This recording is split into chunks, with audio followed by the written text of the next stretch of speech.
سر یہ بتائیے گا کہ نیب جو ادارہ ہے ماضی میں کہا جا رہا تھا جو مسلم لیگ نون کے رہنماؤں کے خلاف بھی کاروائیاں ہوتی رہیں، کہا جا رہا ہے یہ ادارہ صرف سیاسی انتقام کے لیے کرتا ہے. ابھی عمران خان پہ بھی 90 ملین کا کیس ہے. آج 1 لاکھ روپے جرمانہ کیا عدالت نے کہ وہ جو سزائیں سنائے گی ان کا دفاع عدالت میں آ کے نہیں کرتے، ان کے پروسیکیوٹر نہیں آتے. یہ تو نیب سے سوال کرنا چاہیے. تو حکومت نے تو وہ ایک آزاد ادارہ ہے نیب. ماضی میں ہم بھی بھگتے ہیں نیب کو 4-4 5-5 10-10 سال سزائیں. میرے والد صاحب کو بھی ہوئی ہے، ہائی کورٹ سے آنریبلی ایگزونریٹ ہوئے، سپریم کورٹ نے کر دیا. تو کون ذمہ دار ہے جو لوگ جیلوں میں سزائیں کاٹتی ہیں؟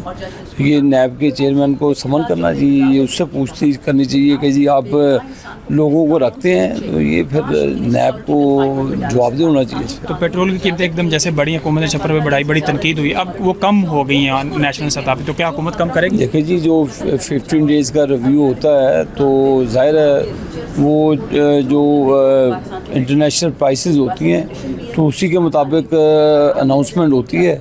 تو اگر کم ہوئی ہیں تو کم ہو جائیں گے. آپ کی اتحادی جماعت پیپلز پارٹی بڑی آڑے ہاتھوں حکومت کو لے رہی ہے، کہا جا رہا ہے کہ یہ عوام دشمن فیصلہ ہے اور ہم اس کو، انہوں نے توجہ نوٹس بھی ڈالا. تو کیا آپ کے الائز حکومتوں کے اعتماد میں نہیں لیا گیا اس حوالے سے؟ دیکھیں یہ اچھی چیز ہوتی ہے ود ان دا، جو آپ کے الائی بھی ہوتے ہیں تو کریٹکس ہوں تو کوئی ایسی بات نہیں ہے. جو سوال کالنگ اٹینشن کریں گے تو وزیر صاحب فلور پہ جواب بھی دیں گے اس کا.